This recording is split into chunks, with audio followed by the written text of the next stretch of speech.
Jueves 15 de abril de 2021. Tres mensajes del Evangelio de hoy, tomado del Evangelio de San Juan, capítulo 3, versículos del 31 al 36. El que viene de lo alto está por encima de todos.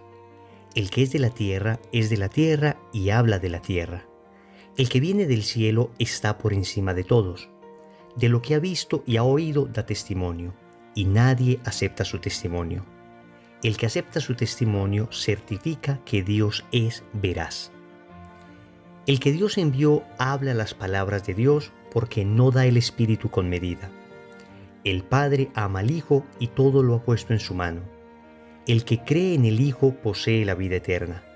El que no crea al Hijo no verá la vida, sino que la ira de Dios pesa sobre él.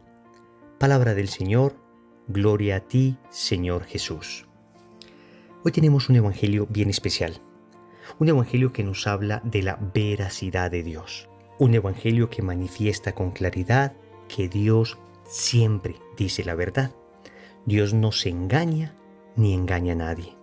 No se engaña porque en Él no puede haber error, ni engaña a nadie porque en Él no puede haber maldad. Dios es veraz. Vamos con tres mensajes de este evangelio. Primero, nuestra patria es el cielo.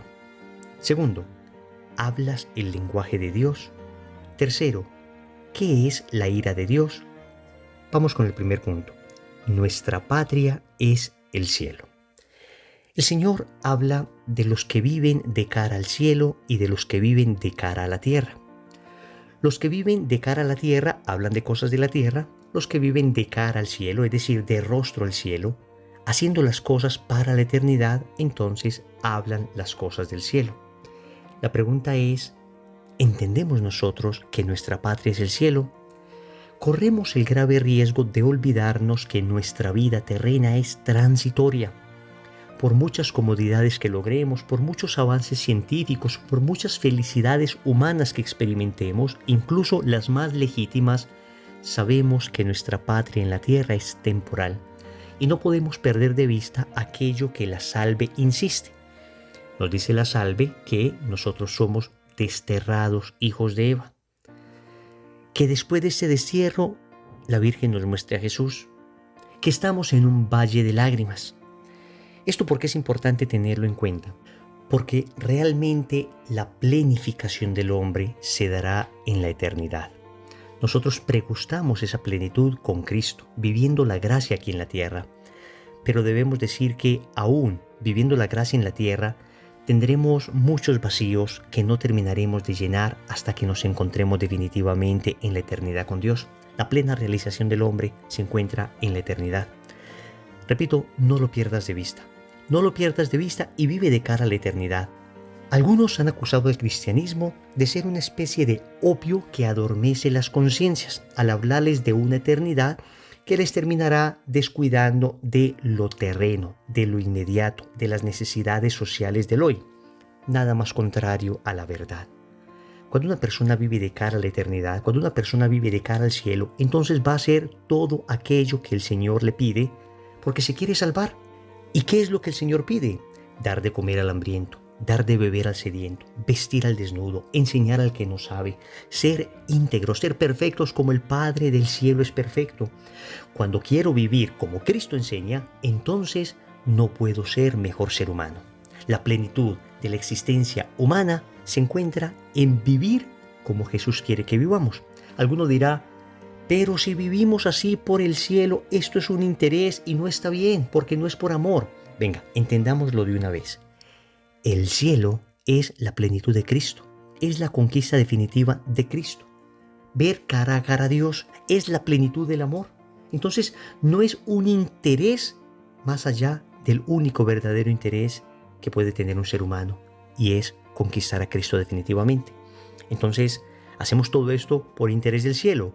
Sí, porque el cielo es Cristo, porque la plenitud de la felicidad se encuentra en Él. No lo olvides, tu patria es el cielo. Segundo, hablas el lenguaje de Dios. El Señor dice que quien viene del cielo habla palabras de Dios. Y tú y yo hablamos el lenguaje de Dios o el lenguaje del mundo. El lenguaje de Dios es un lenguaje de verdad. El lenguaje del mundo es un lenguaje de mentira. El lenguaje de Dios es un lenguaje de bondad. El lenguaje del mundo es un lenguaje de egoísmo. ¿Tú qué lenguaje hablas? Para hablar el lenguaje de Dios se necesita tener el Espíritu Santo sin medida, como lo dice el Señor en el Evangelio. Es decir, tener el Espíritu Santo de manera desbordante. El mismo San Juan dice en su Evangelio, en el capítulo 1, versículo 16, que de Cristo hemos recibido la plenitud. Participamos de su plenitud. ¿De qué plenitud? De la plenitud del Espíritu. Cuando una persona está llena del Espíritu Santo, cuando una persona de verdad tiene en su corazón a Dios, es que se le nota hasta en la manera de hablar, se le nota en la manera de caminar, se le nota en la manera de mirar, se le nota en la manera de corregir, se le nota en la manera de aceptar las correcciones. Es una persona que respira a Dios, es una persona por cuyos poros se nota a Dios. Pero cuando una persona no tiene a Dios, cuando una persona está llena de mundo, de egoísmo, de vanidad, también se le nota en cada acción, también se le nota en cada cosa que hace. Y aunque intente fingir, se notará que su lenguaje no es un lenguaje divino, que su lenguaje no es un lenguaje de cara a la eternidad, no es un lenguaje de Dios. Debemos esforzarnos nosotros por tener un lenguaje de Dios toda vez que nos esforcemos por estar llenos de Dios. Hablas de lo que está lleno, de lo que abunda el corazón, habla la boca. ¿Qué abunda en tu corazón? Deseo de dinero, deseo de placer desmedido, deseo de mucha diversión a costa de lo que sea, deseo de poder, deseo de ostentación, deseo de que me vean en las redes sociales, deseo de mostrarme. ¿Qué abunda en tu corazón? Pues de eso hablará tu boca. Y podríamos decir todavía más hoy en la era de las redes sociales. Tu Facebook habla de lo que abunda en tu corazón. Tu Instagram habla de lo que abunda en tu corazón. Tu Twitter habla de lo que abunda en tu corazón. Tu estado de WhatsApp habla de lo que abunda en tu corazón. Cuando las personas se acercan a ti, cuando se acercan a tus redes sociales, cuando se acercan a tu realidad, experimenta la presencia de Dios. Esto es una exhortación que nos debemos hacer todos. Acá nadie puede señalar al otro diciendo, yo sí muestro a Dios, tú no muestras a Dios. Ese que diga eso es el que más necesita de Dios. Tal vez somos nosotros, los que llevamos un tiempo caminando en las cosas de Dios, los que más debemos evaluarnos y preguntarnos si en verdad hablamos las cosas de Dios, hablamos el lenguaje de Dios, o terminamos nosotros hablando de nosotros mismos mientras maquillamos lo que decimos para que parezcan cosas espirituales. Tercero, ¿qué es la ira de Dios? En el Evangelio el Señor termina diciendo que aquel que no cree en el Hijo del Hombre, es decir, en Jesús, pues tiene sobre él la ira de Dios. ¿Y qué es esto de la ira de Dios? ¿Qué es esto de la justicia divina que evidentemente aparece en la Escritura? Saben ustedes que Dios es por naturaleza misericordioso. La misericordia define la naturaleza misma de Dios. Y sin embargo, tenemos que aceptar la Escritura completa. No como nos gustaría que estuviera, sino como es. Y en la Sagrada Escritura se habla de la ira divina. Se habla de el juicio de Dios. Pero esto tenemos que entenderlo adecuadamente para no ir a suponer que la ira de Dios, el juicio de Dios, es parecido a la ira humana o al juicio humano. Nosotros los seres humanos juzgamos, tenemos iras, tenemos rabias, tenemos venganzas desde nuestro orgullo, desde nuestra soberbia, desde nuestra falta de criterio, desde nuestro juicio desequilibrado. En Dios, en cambio, su justicia es perfecta. ¿Y en qué consiste esto de la justicia divina? Uno pensaría que la justicia divina es una intervención directa con un castigo inmediato a todos los que hacen mal. Pero la realidad es que no es así. La experiencia nos muestra que hay gente que hace mucho mal y sin embargo no pareciera recibir un castigo inmediato de Dios. Hay un famoso expastor protestante llamado Scott Hahn que explica esto de la justicia divina de una manera que se me hace muy comprensible. Y así dice que la ira de Dios o la justicia de Dios o los castigos de Dios consisten básicamente en dejar que nosotros paguemos las consecuencias de nuestras propias acciones. Pongo un ejemplo. Si uno le dice a un hijo, mira, no camines por acá porque estamos trapeando y el piso está húmedo y si caminas por acá te vas a caer.